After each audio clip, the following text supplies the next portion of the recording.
Hello, everybody. Welcome on this fine Saturday. I just had a wild hair. I realized I hadn't been live in a long time, and I just thought I would pop on and do a quick live, do a quick AMA, ask me anything. I'm going to start playing some of my cool lower thirds. I'm Philip Van Dusen, and it's great to see you guys here. I'm just kind of pausing and killing some time as people hopefully will show up. I announced this at the very, very last minute and popped some announcements into my Facebook groups. And I scheduled this on YouTube, but it has not shown up yet. It is not quite showing up yet. I don't know why. I'm checking my feed over here on YouTube just to see if anyone can see me. It is not coming through on mine yet. But in the comments, shout out, let me know if you can see and hear me on YouTube. I cannot see myself yet on YouTube, but there's always this crazy long delay. So I never take that as the truth. And for some reason, YouTube said that I was going live when I was actually setting this thing up. So it said I went live at 1:11, which I did not, and now it thinks I'm late. And so I don't know what's going on. That's what happens when you do things totally at the last minute. And okay, I see your comments over here and Ecamm Live. I am not seeing them on YouTube yet. So I'm going to refresh that and see if I can get anything going on. Is anything going on? There we go. All right. There, my own audio coming up. All right, cool. I am going to kill this, and then we will rock. All right. Hey, guys. It's good to see you all. Lara, Suresh, Kaleem, Peter Lewis, as usual, is here. My man, Peter Lewis. Mihalo, Rosemary, Joselle, the wonderful and talented Joselle Tech, part of the Verhal team is here. Thank you guys for joining me today. I'm really stoked that you're here. Hey, Stephanie, 3D Live Design, working fine on YouTube. Awesome. Well, I decided I would just come on and do a quick AMA, but I also wanted to make a few announcements. I'll probably, I'll tell you guys what's going. I wanted to give you a little bit of update in terms of what's going on for me, because I have taken a little bit of a hiatus. I've taken a little bit of a pause from publishing my newsletter, and also, and I'm going to put that on there just in case people want to see that, publishing my newsletter, Brand Muse. I published episode 100, or newsletter 100, a few weeks back, and I haven't published one since. One's going to come out, I think, this week, but then there's going to be a bit of a break, and I wanted to come and share with you guys why that break is going to be. And the other thing is that I usually develop 4 YouTube videos at a time, and then I drop them over, once a week for a month, and then I, write, record, edit 4 more. And at the moment, I have no videos in the can and my last one posted. So there's essentially nothing queued up to come out for the next month. And I wanted to come on and explain why. And it's very planful, but I do plan on, hey, Leah, how are you? Leah is in the Brand Design Masters Guild. So welcome, Leah, special guest. And the reason why I am taking a bit of a hiatus is because I'm going to be going away and doing something that I've been planning on doing for 2 years, but because of client work and all my content commitments, I have not been able to get together and really get going. And that is create my first video course. Drum roll, please. I'm really excited to be doing this, and I'm going to be developing my new course. The course is going to be called still work in progress, but Brand Strategy Foundations. And it is going to be a 101 for brand strategy for designers who are making anywhere from $75,000 to $200,000 a year, or 150, who want to get to that next level and be able to understand and utilize brand strategy tools and brand strategy methodology to sell that in as a deliverable to their clients. So You're not just selling design. You're not just selling logos and websites. You're going to be able to sell a higher level of thinking and a higher level of engagement and interaction with your clients. And so I'm developing a course which is going to be a brand strategy 101, essentially about some of the key brand strategy tools that you can use and key methods that you can use to interact with your clients and get paid for doing brand strategy. So I'm really excited about developing that. And so I've got to really take some time and energy and really put my back into that over the next 3 months. And in order to do that, I've had to make the really, really hard decision. And I can't tell you guys how hard this decision has been, because that's why I've been agonizing over it for 2 years, is to kind of take a little hiatus, take a little step back from the huge amount of content that I put out, a video every week and a newsletter every 2 weeks, and a podcast. Now I have a podcast going as well, the Brand Design Masters podcast, which I will put that graphic up there. In case you guys don't know, I have a podcast now. It's called Brand Design Masters Podcast. I have some great people on there. Hey, Rick, Content LO or IO. Welcome, guys. And I have some killer guests on there, everyone from Chris Doe to Chris Ducker, Steph Hammerlink, Ian Paget. I just recently booked Marty Newmeyer, who's going to be on an upcoming episode. I'm really, really stoked about that.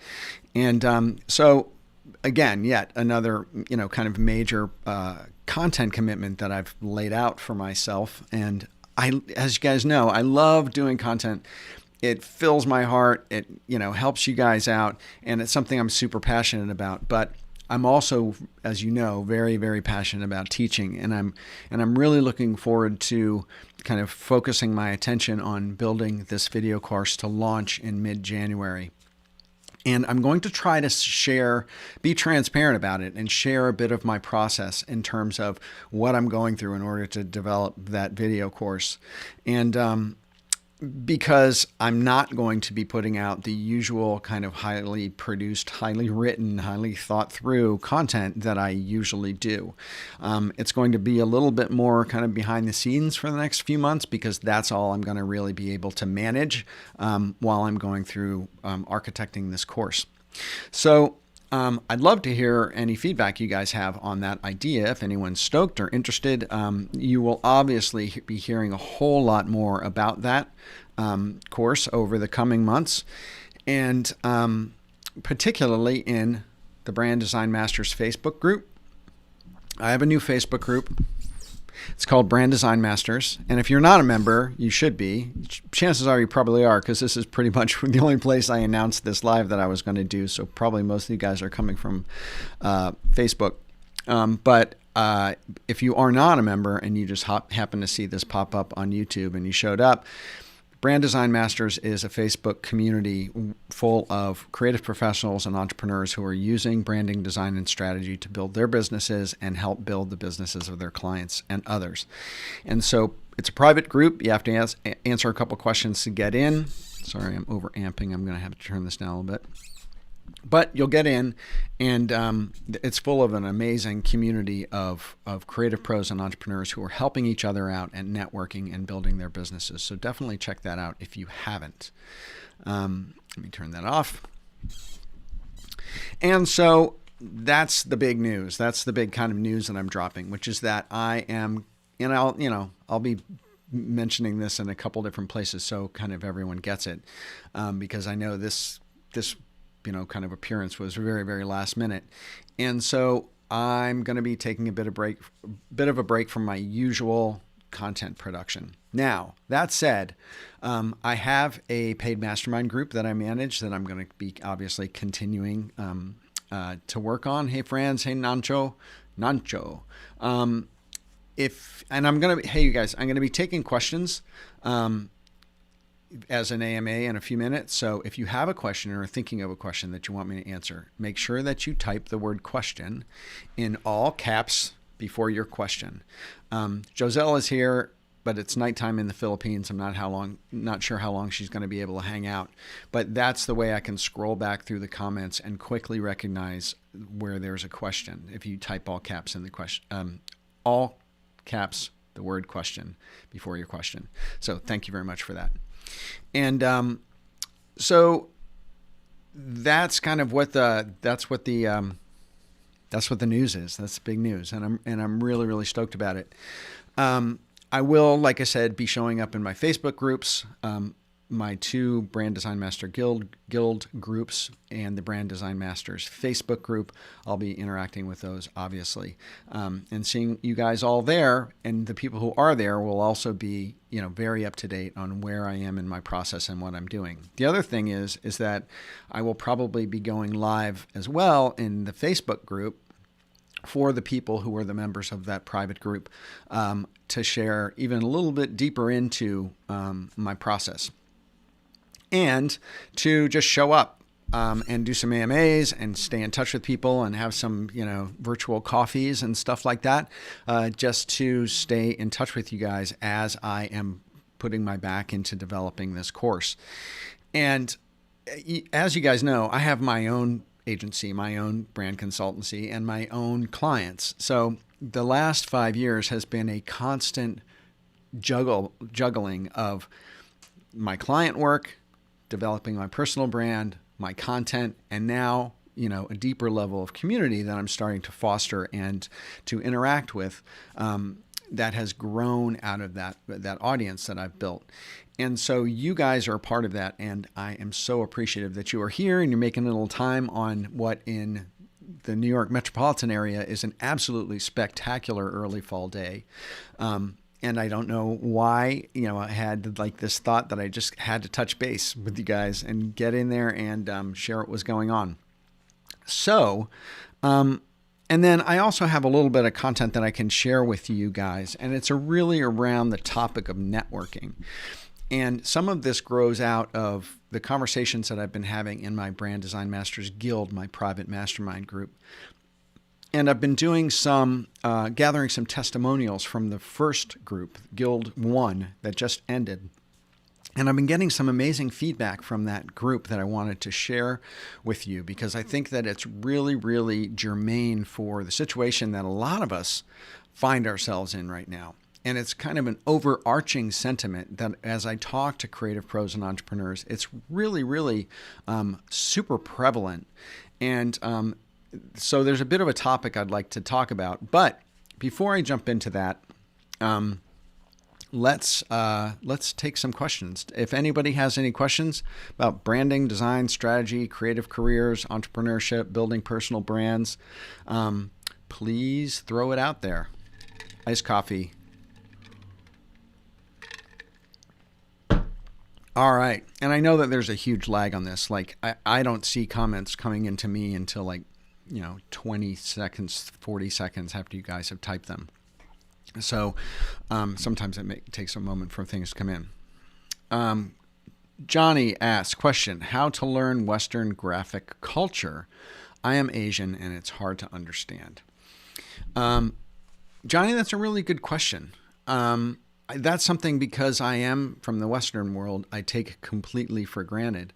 And I'm going to actually ask, I have a person on my team, Joselle Tech, who's a moderator of the Facebook group, who's from the Philippines. And I'd like to get her take on that as well. And I'll kind of come back and report back to you. But I mean, I do think that the internet and the number of communities that there are available to you for free that you can get deeply involved in and either lurk and, watch what's happening from the sidelines, or interact in and get really involved in and make network connections in, and to start to develop more direct one-on-one relationships with people and pick their brains about how they do what they do, and maybe share, how you do it in your culture, and ask whether it's different in the Western culture.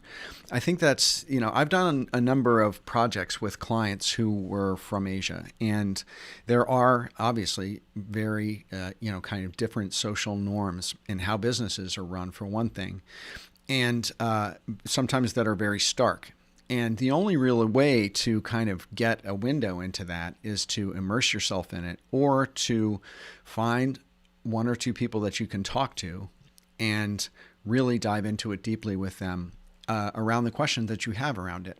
And so that actually feeds right into the topic that I was going to talk around, which is networking for designers and some of the things you can do to network and ways you can go about that. So hope that helps. Suresh asks, sir, they say animation is same as graphic designer. Your thoughts? Animation, being an animator, is the same as a graphic designer. I'm not sure I totally understand that question. But motion and animation is really more, let's break this down. There's animation, so character animation that's based on illustration, manga and comics and things like that. That is really more akin to illustration than it is graphic design. Now, when you get into motion design, things like, let's put this out there. Connect with me on Facebook. Lower thirds, graphic animations, stuff that you put on, video overlays, special effects. Those things can be much more graphic design kind of based than pure illustration based. So if you're going to be a motion designer, I would say yes, graphic design is a very good skill to have because you've got to understand type and shapes and weight and composition. And so that's where I see that break happening.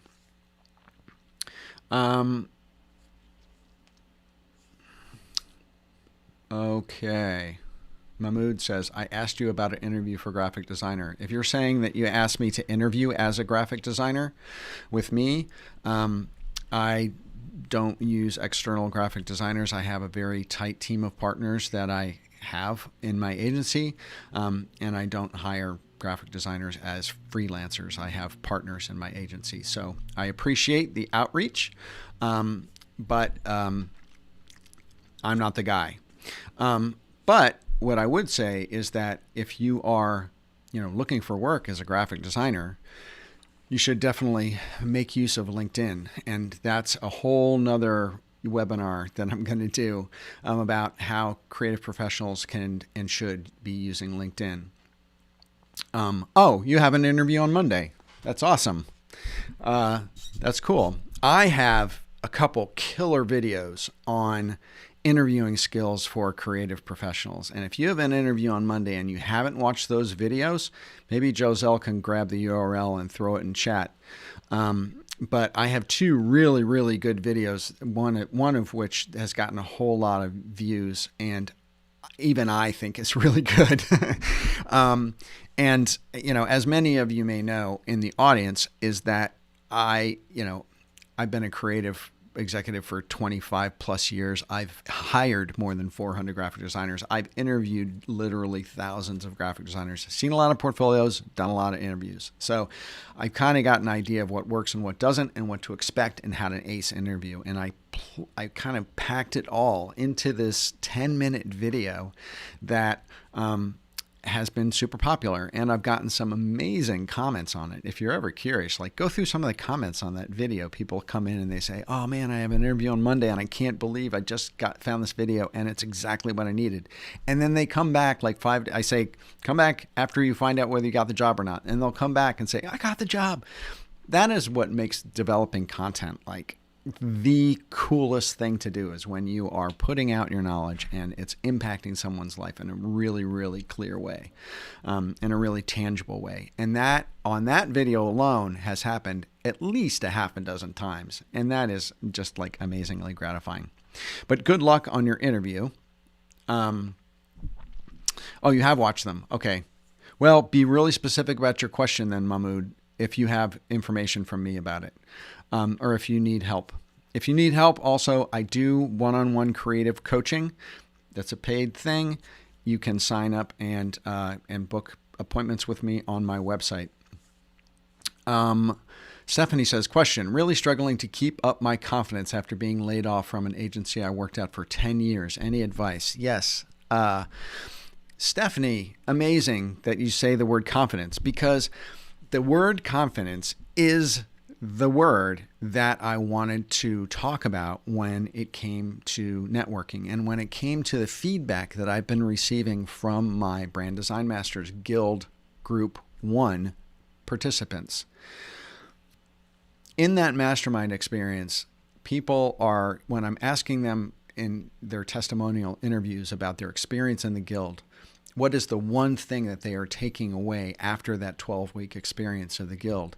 Every single one of them so far has said a higher level of confidence. And I think that we are in a period of a crisis of confidence right now. Some of it has to do with things like your experience right now, which is that you got laid off after 10 years at a particular agency, probably due to the downturn and COVID in one way or another. And it sucks, and it really gives your confidence a hit. I would say though, if you've been in that agency for 10 years, you were doing something right, and chances are your being laid off is not your fault. And it's really easy for us when we're laid off. I've been laid off for 3 different positions in my life. One, which I was at for 11 years due to a massive restructuring. A new president came in, a new CMO came in. They cleared out all the senior executives, and I was one of them. Sorry, I'm itching my nose a lot because I have allergies, and it's fall, and I get them in the fall, and my nose is really itchy today. And so chances are you're getting laid off is no fault of your own. And so do not put that on as a backpack and carry that around with you. The weight of any kind of guilt around that, it happens to everybody. And so go out into the world without apologizing. It's a reality that happens to everybody. And here's the other thing is that during COVID, it's happening all over the place. And so, you're doubly, kind of free of guilt because of that. What I would say is you have to kind of really, really, number one, reach out to all your coworkers at the agency you just left. If you didn't leave on bad terms, if you weren't fired, if you were laid off, if you weren't fired for cause, let's say that, then reach out to all your old studio mates. Also people cross-functionally, so account services people, account managers, strategy people, finance people, anybody that you know and were friends with at your agency, reach back out to them directly on LinkedIn with a little note and say, obviously I'm going to be looking for work right now. Do you know of anybody who might be able to use my services? You can't be shy. You have to ping every one of your LinkedIn connections and say, hey, I just left X agency and I'm looking for a new opportunity. Do you know of anything, or do you know of anybody you could introduce me to who might? That's one of the key questions you always want to make sure that you ask. When you're asking people if they know of anything, you also ask them if they know of anybody who might know of anything, because that will broaden your network. And you just cannot be shy. You've got to start putting yourself out there, and right away. That's one. Number two is that if you don't have a personal brand presence, a website, a really good portfolio, really good about page, starting to do some activity on social media, you've got to start establishing a presence and a name for yourself outside of the umbrella of the agency that you've been working at for so long. And that's one of the things a lot of people who are long-term in agencies don't do, is they don't put their time and energy into building a presence for themselves outside of the business card that they carry that has that cool agency name on it. And so those two things are the number one goals for you. Look at your personal brand presence website, take this time to redo it and make it killer, and then also network your butt off. Okay. Sorry, super itchy allergy days. Okay. You gotta type the word question. I'm going to put this back up there. If you have a question, you got to type the word question in all caps before your question so I can recognize that it's a question and I can see it.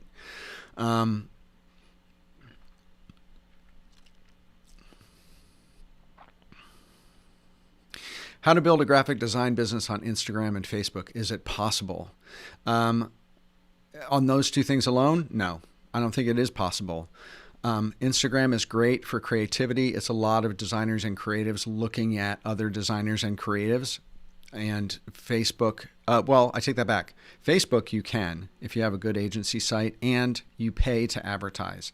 You can drive traffic to your Facebook group. You can drive traffic to your website, to your agency site. But growing a business organically with only Facebook and Instagram profiles will be very, very difficult. And I would say that you should probably really put your back into developing content, visual design content on LinkedIn and posting it there, because that's a stocked pond. That is filled with companies and entrepreneurs who are looking for designers. Make sure to use hashtags on your posts so they end up showing up in other people's feeds who aren't directly connected with you. I want to say one thing about Instagram and Twitter, though, in terms of that. One of the things I've noticed about Twitter and Instagram is that there's two things about it. One, the lifespan of a tweet is about 10 seconds. The lifespan of an Instagram post is about 15 minutes. The life that you get out of the time and energy that you put into your content on Instagram or Twitter is very short. The life that you get out of putting out content on LinkedIn is much longer. It's a longer tail social network in terms of the evergreen life of your content. And so when you're building a business, making sure that the content and the effort that you put into posting about your business or your creative work or whatever it is that you do, you want to make sure that that time and energy you're putting into that is living as long in the digital sphere as possible, and it's not just very ethereal and just going poof. The other thing you want to make sure is that the audience that's seeing it is your clients, not your colleagues, not your coworkers, not the other designers. Other designers are not going to give you work. Sometimes, other agencies can give you work, but you just have to be very clear about who you're targeting it to. If you're targeting it to the clients, you want to make sure that you're messaging it one way. If you're targeting it to other agencies who you might subcontract to, you would message it in a different way. I hope that helps.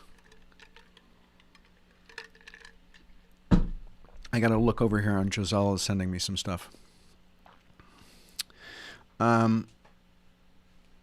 Okay. Got those.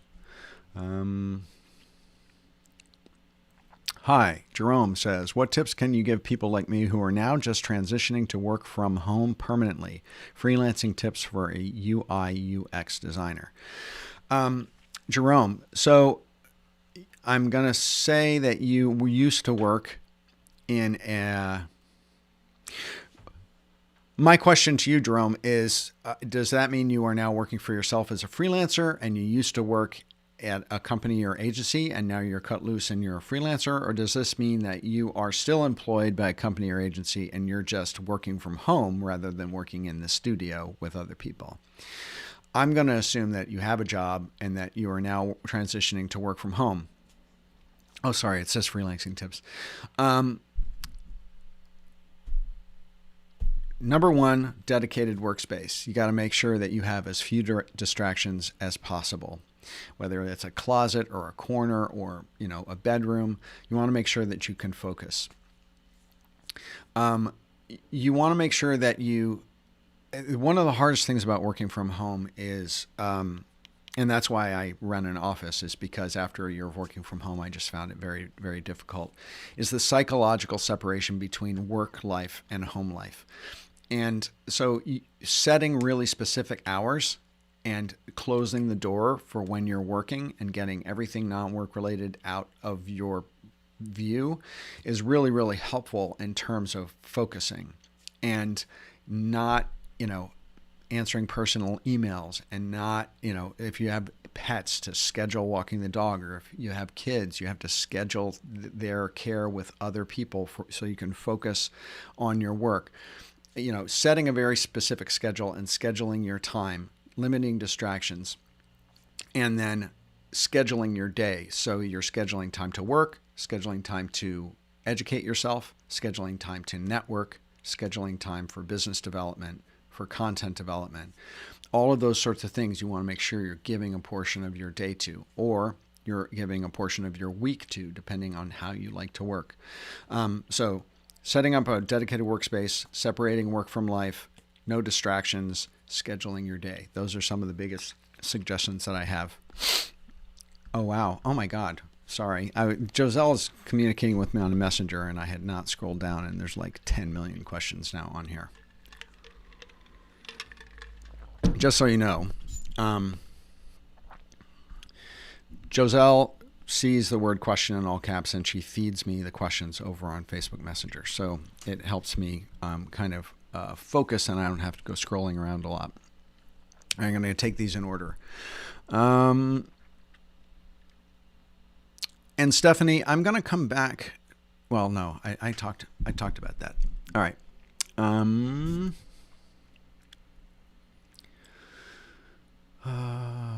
Lisa Marie Meyer says, is there any specifics to include in the graphic design contract, e.g. how many changes you'll make, or how to attract the right clients that will not waste your time and not pay you? Contracts are extremely complicated. I have a lot of experience and information on contracts. How many changes you'll make, specifying a specific number of changes is difficult. You can say in the contract, I target 2 to 3 rounds of revisions, but you can't really say, after 3, there's more, there'll be a change order payment. You can do that, but most agencies don't. It's just if it really gets out of control, you want to have the freedom to be able to go back to the client and say, we're kind of going over the line here in terms of the realistic number of changes, and we're going to have a change order to the contract in order to compensate us for that. And in a contract really doesn't have anything to do about how to attract the right clients that will not waste your time and not pay you. But the one thing I would say is you want to have a very clear discovery call process where you are having conversations, pre-clearing qualifying clients conversations, where you are asking them specific questions about the job, the deliverables, what they want to achieve with what they want you to do for them. And you giving them very high-level ballpark prices right out of the gate so you can separate the looky-loos or the cheapskates from people who will work with you and appreciate you for what you do. You don't want to waste time with people like that, and you want to qualify them and get them out of your life as soon as possible. It's always painful to let a client who's come to you and is interested go and to say it's not a right fit. But if you don't want to waste your time with people who don't want to pay your fees or won't end up paying you your full fees, your discovery calls are your friend. And I did a webinar recently for Brand Design Masters Guild, and I talked in depth about those discovery calls. So you might want to go back and look at that. That video is also on, it's on here on YouTube, on my live section. So check that out. All right. I got to look at the time. Okay. We're about a half hour in. That's cool. All right. Jerome, I have answered questions from you guys already, so I'm going to kind of try to get some other people in there. Why does print design not pay as well as digital, and why are freelance rates going down? I'm seeing a lot of $15 an hour freelance work advertised. Mutt. The reason freelance rates are going down is because design as a deliverable has been commoditized. Design is now available globally. You can hire someone in India as easily as you can hire someone in Kansas. You can hire someone in the Philippines as easy as you can hire someone in New York. And in the third world or in less developed countries, the price for graphic design is a lot cheaper. And in many cases, in some cases, the quality suffers. In lots of cases, it doesn't. Meaning you can pay a designer $200 for a brand identity and get an amazing brand identity system. And yes, it's more difficult for clients to find and work with people internationally, but in an organized company, you can make that happen. So there has been a lot of downward pricing pressure on the graphic design industry across almost every discipline within design, but graphic design in particular. That is the effect of the global economy. Graphic design has been commoditized. There's also another downward pricing pressure aspect to that, and that is template design and AI design. AI websites that design logos, template design like Canva or Envato, where you can buy templates, or in video, where you have a templated video AI sort of software as a service. All of those things have incredibly put a lot of pressure on the design industry, because you can do so much of what you used to have to hire a designer for very easily online. All of that combined has made our industry very tough, which is why in all my content, in my Facebook group, in my mastermind guilds, I advocate very, very strongly that graphic designers and creative professionals learn a level of business and brand strategy and marketing methodology, so they can offer a broader range of services and a higher level of thinking to their clients. Because the one thing that the global economy and less developed country graphic designers can't give domestic clients is they can't give them the business and strategic partnership that we can. And so learning those things so you can start to swim upstream. When I say upstream, what I mean is when a company develops its strategy, that's the farthest upstream, right? And those decisions on how you're going to market the brand, how you're going to design the brand, what platforms the brand's going to be on, all those decisions stem from that. The farther upstream you swim, the more you can affect those decisions downstream. And so as graphic designers, creative professionals, our goal is to swim upstream as much as possible. And yes, it's tough. I'm not going to tell you that it is not, that yes, there are a lot of $15 an hour freelance jobs out there, because you can get great freelancers for $15 an hour now. And so you, as a graphic designer, are going to have to kind of up your game and continue to learn and expand your skill set. And the other part of your question was about print design and digital design. Print design is, it's dying. Print design is dying. I mean, New York Times Sunday used to be this thick. Now it's this thick. Magazines that used to be a half an inch thick are a quarter inch thick. Magazines all over the world are folding. The volume of print advertising and even print collateral that comes through the mail has been shrinking. Everything is digital. And so, and anything that is not digital or is just print has usually a digital component to it. And so that's where the volume is, and that's where people are spending their money. Print has been decimated. It has been decimated in the last 20 years in the explosion of digital. And if you are only in print, I would highly recommend that you start working in the digital sphere, because you are going to get even harder hit if you focus only on print. Okay. Okay.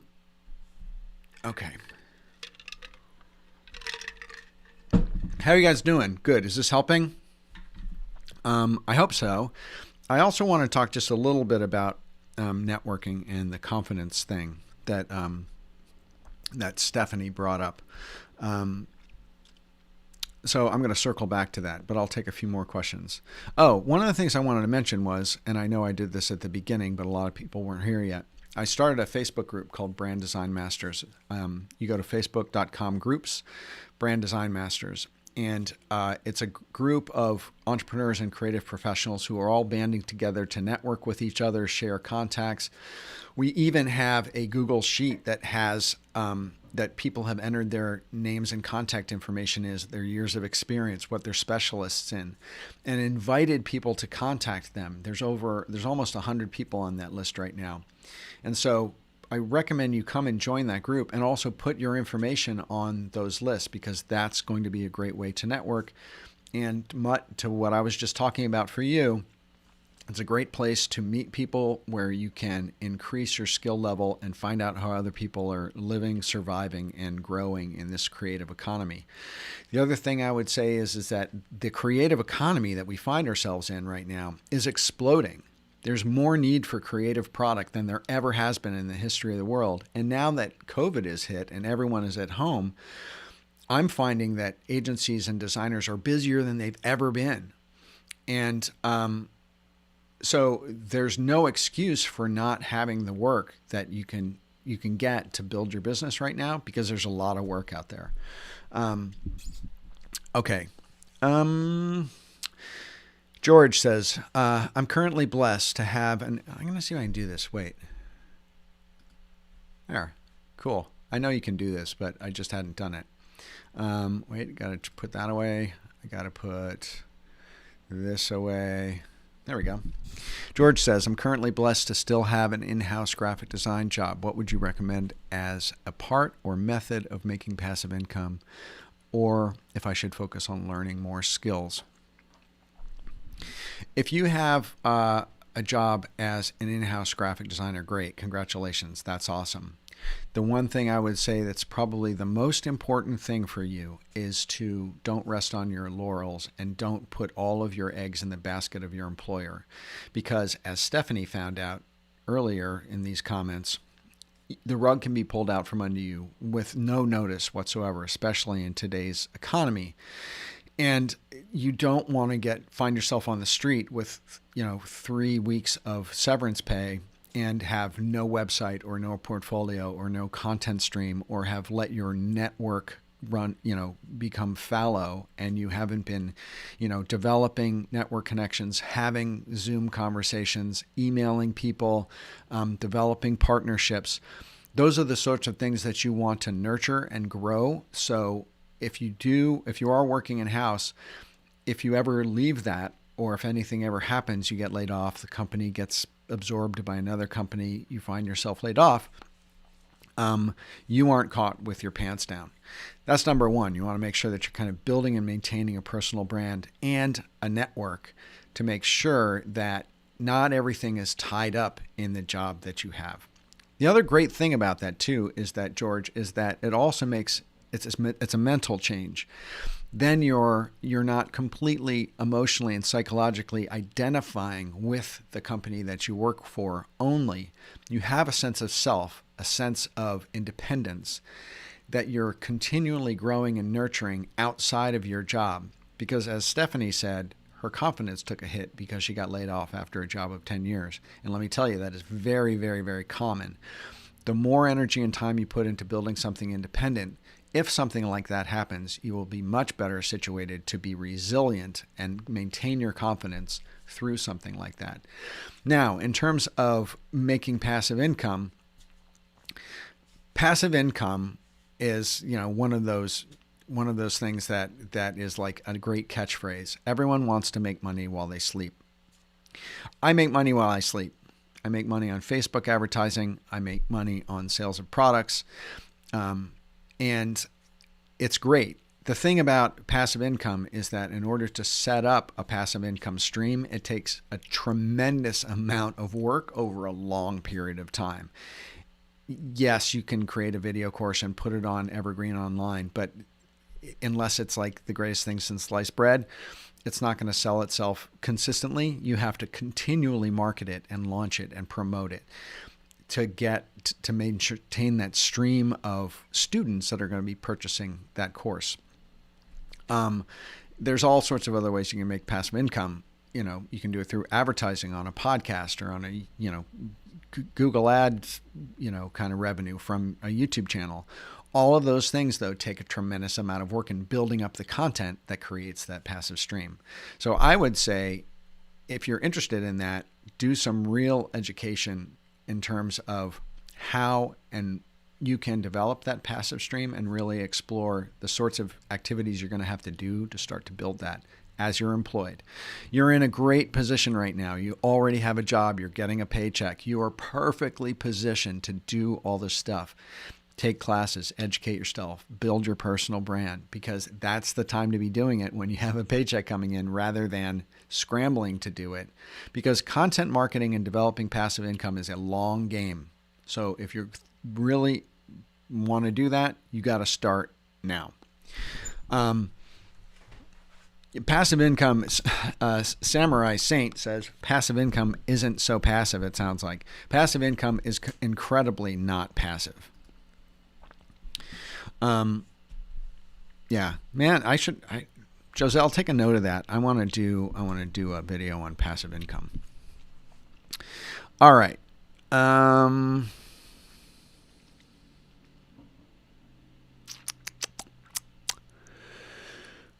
right.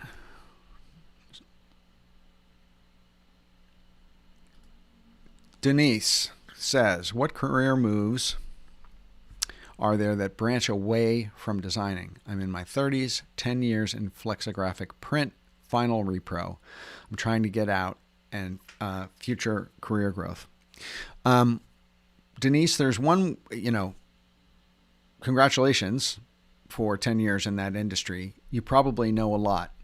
So one of the ways that you can start to grow out of that or start to expand is to act as a consultant to companies that need flexographic printing.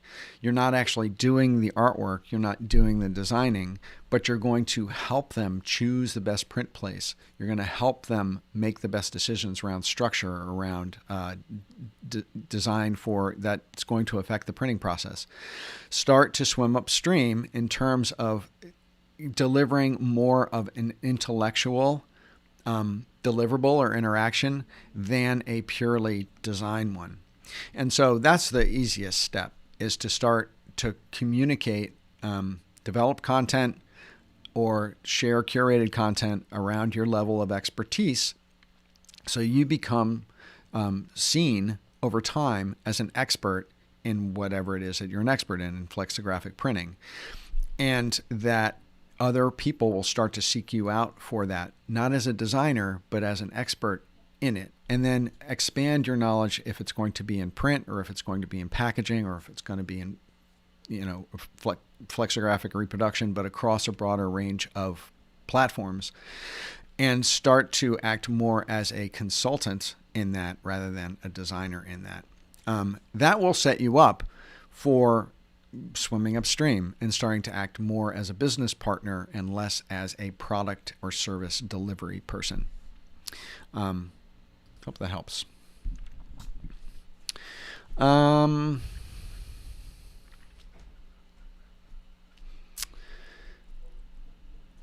Okay. Sorry, I'm going to go back to Joselle's list.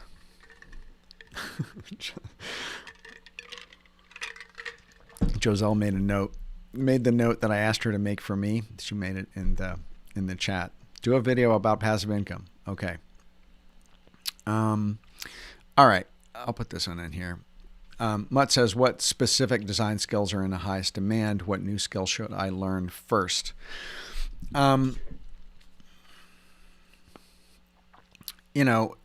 was talking to Daniel Scott from Bring Your Own Laptop, and I'm going to take this opportunity to promote this.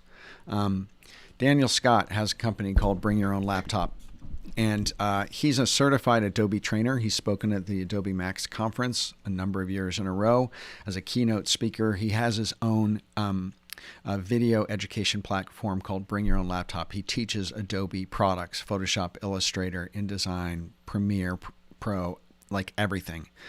I think the design skills that are in the highest demand are, number one, in video, in motion design. And when I was interviewing Daniel for my podcast, he said, when you look at design in job descriptions these days, almost every one of them says UX, UI, UX, UI.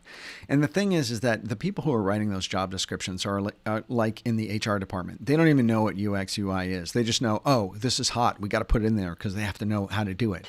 The thing is that UX, UI, for one thing, in my book, is kind of boring. And unless you're like really into doing apps and figure out where the button's going to be placed, I wouldn't recommend doing UX UI. User experience, meaning a user journey, or from a broader design standpoint, is something different than app design. But you might hear from people UX UI. If you asked me, I would say anything having to do with video or motion design, and anything having to do with social media marketing. So if you are going to develop social media marketing plans or content repurposing, Joselle Tech has just launched a service called Content Chameleon, which is focused on repurposing content for entrepreneurs and small businesses. So if they do a YouTube video, she can repurpose it, and her team can repurpose it across a huge range of platforms, much like what I do. That is a huge service that a ton of people are in need of, and companies are too. Companies are really bad at developing content and leveraging their content in a smart way across a broad range of platforms. And so if you can really get good at that and consulting with companies about it, and to making that happen, physically making it happen, designing it, developing plans, implementing it, that's a big opportunity too. So there you go. All right. Oh, Samurai Saint, thank you so much for the super chat. There is a thing on YouTube called super chat that if you click it, you can donate some money to support my work here on YouTube. I would really, really appreciate it if you did. And I would also appreciate if you want to learn anything about Adobe applications. Bring Your Own Laptop is by far the best Adobe training platform. And the subscription is incredibly cheap. It's like, I want to say it's like $20 a month. It might even be less, for access to his entire suite of Adobe training products. If you go to byol.me/Philip, it's an affiliate link. I get a small percentage for sending you to him. There's no increase in your subscription fee at all for doing that. But if you are wanting to learn more about Adobe applications, byol.me. Daniel Scott is an amazing, amazing teacher. He's been on my podcast. He's been on my video interview series. Funny story, interesting story. He originally reached out to me because the trend videos I do every year are really popular. And so he was actually using some of the trends in my trend videos as subject matter for his trainings, which I thought was very cool. So he came to me and he said, Phil, this is what I'm doing. I would love to partner with you on your next trend video. So we did that. And then we've developed a reciprocal relationship in terms of promoting his business. So check that out. Check out Daniel Scott because he is great. My wife has actually been learning Illustrator through Daniel Scott, and she just says he's like absolutely fantastic. And I hear that from just about everybody that I send there. All right, here we go. Joselle was teasing me. Joselle, my moderator, the wonderful, beautiful Joselle Tech, who has her own agency, The Rolling Media. She's part of my team at Verhal Brand Design and part of the Brand Design Masters team. She moderates my Facebook group as well as my lives. She is awesome. And I just wanted to give her a shout out because she's just so incredible. And there was something else I was going to say, but I totally skipped my mind. All right. Oh, I remember what she was teasing me before I went live, that to see if, she goes, let's see if you can really do a short live. Because I said I was going to go live at the last minute and do a really quick short live. The problem is when I go live, I have a tendency to stay on for like an hour and a half or 2 hours because I get really excited. I get totally pumped. I love doing lives. I love this interaction. I love answering people's questions and helping you guys out in any way that I can. And I get a lot of energy from it. I get energy from doing this. I come away from this so pumped. And so I have a tendency to just like want to continue to drink this Kool-Aid. And so it's very difficult for me to sign off after 45 minutes or an hour. In fact, I never have. So that's why she was teasing me. She was saying, let's see if you can actually really do a short live. I don't know if I can. If the questions slow down, I can. And so I know that this was completely last minute, and I thank all of you guys for coming. I'm not going to go away just yet, so don't hang up. But I wanted to share just a couple other little things in terms of networking with you before I go. And as I said, one of the things that I've been doing testimonials with the mastermind group that just finished, my Brand Design Masters Guild #1 just finished. I've been doing testimonial videos with the people who are part of it. And the thing that's coming out consistently is that experience in being part of a mastermind has increased their confidence long term. And I'm finding that there is a real crisis in confidence out there right now with entrepreneurs and creative professionals. And a lot of it is due to the fact that COVID has separated us from each other. We're spending a lot less time in an office, in a group situation where we get energy, we can feed off people, we get feedback, we can bounce questions off folks, we can second guess our decision making or find additional perspectives. And COVID has separated us from each other, and it's taking an incredible amount of time and energy to Zoom with people, to set up appointments, to kind of keep that connection with people. And so what happens with people who are freelancers or running their own businesses is that everybody has to make decisions every day, sometimes very big decisions. What's the copy going to say on my website? What pieces should I put in my portfolio? How many elements should I have on my homepage? What should the themes be about in my content? Should I start a podcast? Should I start a YouTube channel? Huge decisions that can really, really affect your business. What should my customer avatar be? And unless you have a very close network of very trusted colleagues in order to bounce these sorts of decisions off of, it can be very, very difficult to make decisions. And people make decisions, but then have a lack of confidence that they're doing the right thing. And so these masterminds that I'm running have really shown me that having a tight network of people that you meet with regularly, that you trust and that you get to know and they get to know you, has a way of bolstering and growing your level of confidence. And so I want to lay that as a challenge to everybody who's here on this live, that making sure that you're continuing to grow, solidify, and build your network and have direct interactions with people, either as a group or individual Zooms.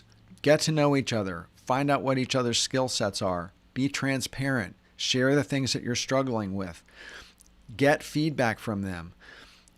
Because that is how relationships are grown and solidified. And this is the point I want to make. That's where work comes from. Work comes from your network. Not only freelance work, because 80% of work in the world comes through recommendations, but also full-time jobs. So if you are, everyone knows that putting your resume on a job listing post online is like throwing it into a black hole. That process is completely broken and it doesn't work. And so the only way to really get a job these days is to have a connection or make a connection with a company that you want to approach or you want to get your resume into. And so building network connections, broad ones, so you have that kind of feeder system or that network to utilize when you need to put your name out there or you need to get that next full-time job. That's where that job is going to come from. That's where your next client is going to come from. And so developing a close network of colleagues that you know, like, and trust is what's going to build and solidify your business. It's going to add to your level of confidence. It's going to add to your new business stream. And it's going to add to your bulletproofing your career if you do work in-house at an agency or a company. And as you're building that network, the things that you want to concentrate on are rekindling relationships with everybody that you knew and liked at old companies or agencies that you worked with, old schoolmates, people you've worked on freelance projects with. The other thing I want to make sure that you, if you're a creative professional, are not ignoring is that you want to make sure that you're also reaching out to the people who are cross-functionally associated with you or at those companies. Do you know finance people? Do you know strategy people? Do you know client services people? Do you know photographers? Do you know production designers? Anybody that you knew, merchants, executives, reach out to them, because referrals can come from anywhere. They don't have to come from another graphic designer. And in fact, chances are better that the work is going to come to you as a creative pro from someone who's not another creative pro. And so building and growing that network is of utmost importance.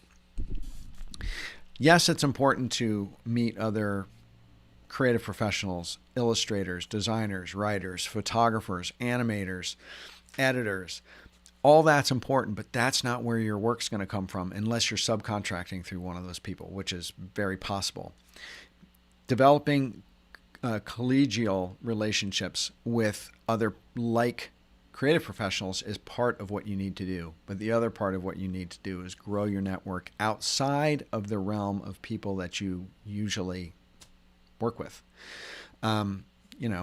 Software developers, entrepreneurs, people who work in-house at other kinds of businesses, doing other kinds of things. Push that scope. So anyway, Cash is here. Hey, Cash, how are you, man? I just noticed that you're here. All right. I'm going to put Cash's question up here. Cash says, would you say that learning about marketing is a requisite for creatives? Yes, absolutely. Because that is, as I said, that's the first sort of thing that you need to learn in order to swim upstream. Knowing how a company goes to market, knowing how a company communicates what it does, where it communicates that, what platforms it uses, what kind of cadence does it use on those platforms, who its customer avatar is, how and where that customer wants to be communicated to, understanding the mechanisms of marketing, all the different platforms of marketing, all the different ways of communicating across a huge, digital and physical ecosystem is, it's really, really helpful, number one, because as a creative professional or a designer, understanding that breadth of what goes on in marketing in terms of creative output and product really helps you understand where you can get work or where you can grow your skill set into something that you'd be really interested in, or something that has a lot of purpose and legs to bulletproof your career.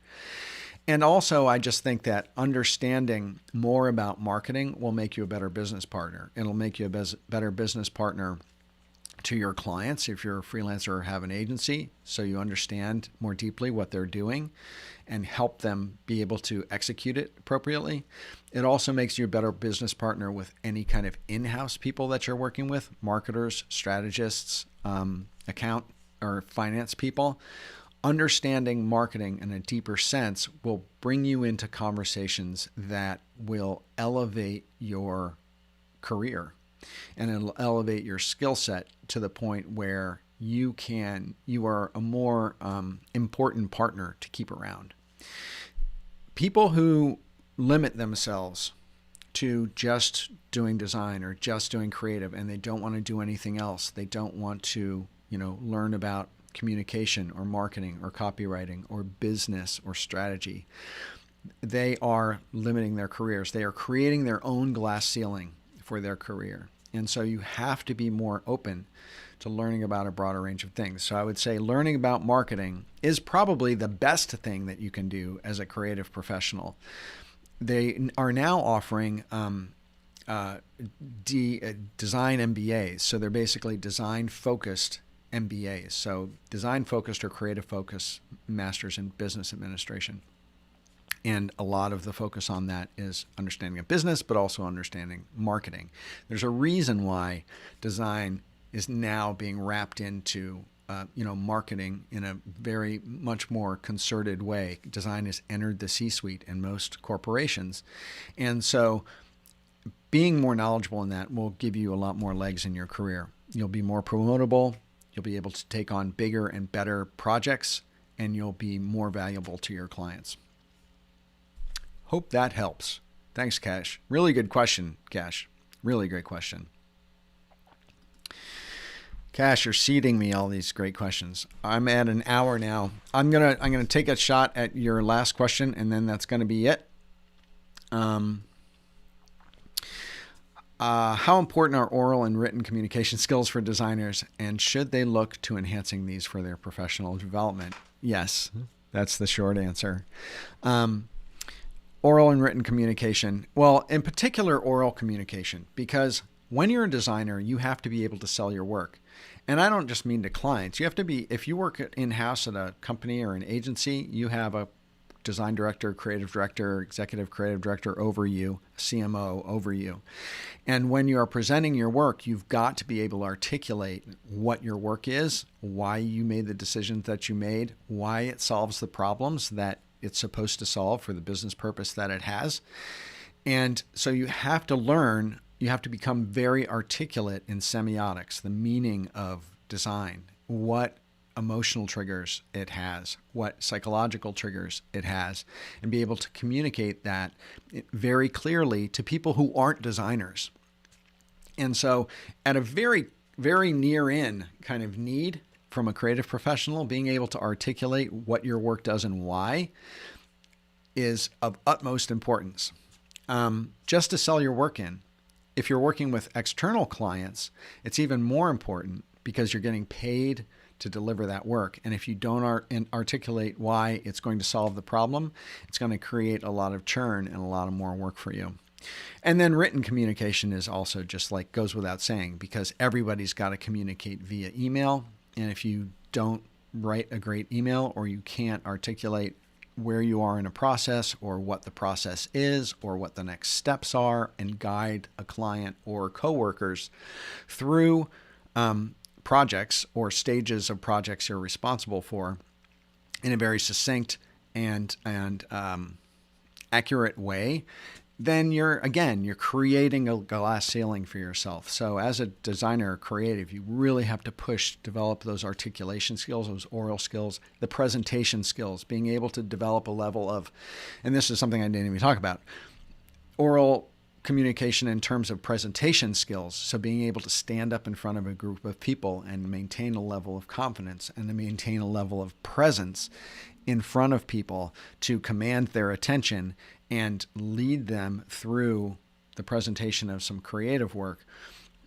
That goes without saying that as a creative, if you're going to move forward, you got to hone that skill. So anyway, that was great. You guys, I really appreciate this. This was totally fun. I've just run over an hour. And so I'm going to, first of all, I'm going to play this out. If you haven't connected with me on LinkedIn, please look me up, Philip Van Dusen on LinkedIn, and make sure that we're connected. Shoot me a connection. And then on Facebook, I got to play this. It's already there. Hold on a second. Join the Brand Design Masters Facebook group on Facebook. And if you're not part of that, you should definitely be part of that. And let's see. Lastly, if you need to get in touch with me, go to philipvandusen.com/muse. You'll be able to sign up for Brand Muse. It is my bi-weekly newsletter, which will be less than bi-weekly over the next few months. As I said at the very beginning of this, I'm taking a bit of a pause to develop my video course. But you can sign up for my newsletter, and that when I launch my course, when I launch my masterminds, when I do anything of any real importance, being on my email list is how you're going to find out. So I highly recommend that you join that. I don't send out emails every day or even every couple days, so you're not going to get like a ton of spam from me. You're just going to get important communication when I want to share something that's going to benefit you and that you might enjoy or get value from. So definitely check that out. With that, thank you guys so much. I really appreciate you taking your time out of your Saturday. I had so much fun. I knew it was going to be fun. That's why I was totally stoked to do this. And I decided just like at the last minute to run down to my office from my house and set up my live setup and put out a couple Facebook posts and say, come on over to YouTube and let's do a live. So thank you guys again so much. And thank you to the wonderful and lovely Joselle Tech for helping funnel me questions. I really, really appreciate that. Brand Design Masters Facebook group is on fire. The Brand Design Masters Guild, and I know there were people from the guild here today, is also on fire. And thank you guys so much. Stephanie, thank you for that question. That was a great question. And, hang in there. It's going to be okay. I hope you're a member of the Brand Design Masters Facebook group, because you'll get a lot of support over there. And I interact a lot over there too. So if you want some more advice, more feedback, more support through this period of time that you're in, I get you, because I've been there. And so come on over. Ask that same question in the group. Get some feedback, some comments in the group. I think that could be really, really helpful. Get other people's perspective on what they did when they were faced with something like that kind of got them over that crisis of confidence. And other aspects, other methods they use to kind of like push forward. Ask that question in the group. This is one I want to say to everybody, and I'm saying to myself, get more transparent, be more real, talk about the true stuff. The real stuff, because that's what lets people in. And that's what really ends up helping people. And that's what gives people the freedom to be real with you. We're living in a really real time right now, right? COVID has created a level of reality for the entire globe that is unprecedented. And so we need each other because we're separated from each other. We need to connect. We need to show our humanity. Get out there, be real, be vulnerable. Stephanie asked that question about losing your gig in that Facebook group. You will get a tremendous amount of support, I guarantee you. So Cash, Joselle, Mutt, good questions, Mutt. Really appreciate that. Mahmood, great. Good luck with your interview, my friend. Ted, good to see you. Denise, Samurai Saint, thank you so much for the super chat. That was really awesome. Anyone else who wants to give me a quick super chat? I love that. Little bit of support never hurts to help, kind of compensate that value I try to bring you guys. And Celeste, Waleed, Johnny, Jerome, everybody who came, Lisa Marie, I'm really glad, really, really glad you guys came. And thank you so, so much for being here. And I will see you in the Brand Design Masters Facebook group or the next time I go live on YouTube. So good to see you guys. Have a great day. Hang in there. Be creative. Stay safe.